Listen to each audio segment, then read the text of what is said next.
Sobreviure a la violència masclista i refer-se. És el camí que ha encetat la Dúnia.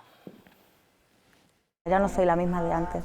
Ya no puedo volver a esperar de que un hombre me humille, me insulte. Lo que es mi entorno, la protección, la tengo yo. Y yo soy quien va a proteger a esas 3 niñas y a mí misma. Ella és una de les dones que participa en un programa d'acollida, formació i inserció laboral per víctimes també de tràfic d'éssers humans o d'explotació sexual.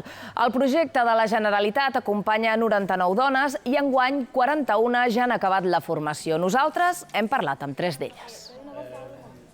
Hi ha feines on a la nòmina hi caldrien més conceptes perquè hi ha coses que són impagables. Així ho explica la Dúnia.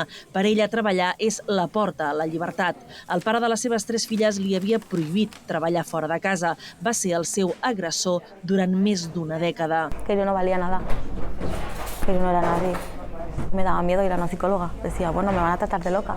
Aquest nou programa de la Generalitat ofereix formació a les dones maltractades mentre els hi dona acompanyament psicològic. L'Anna ha sobreviscut a 3 maltractadors. Et trobes amb noies amb la mateixa situació, que pots parlar-ho lliurement, encara que cadascuna estiguem en un punt diferent, no? Llavors ens han fet sentir-nos molt estimades, també. Com demostrar-los que no els estàs ensenyant res. Ja ho tenen tot, simplement ho tornes a treure i surt a la llum un altre cop. Llavors, per això tota aquesta cosa d'empoderament, d'alliberament. Ella ha fet el curs d'auxiliar de cuina. Està nerviosa, explica, perquè té el judici contra el seu agressor d'aquí 2 mesos. Él intentó matar a mis hijos y yo tuve que defenderlos, ¿no? Al día de hoy ya esta formación me ha ayudado a ver eso. A lo que debo permitir, a decir no estoy de acuerdo o no lo quiero.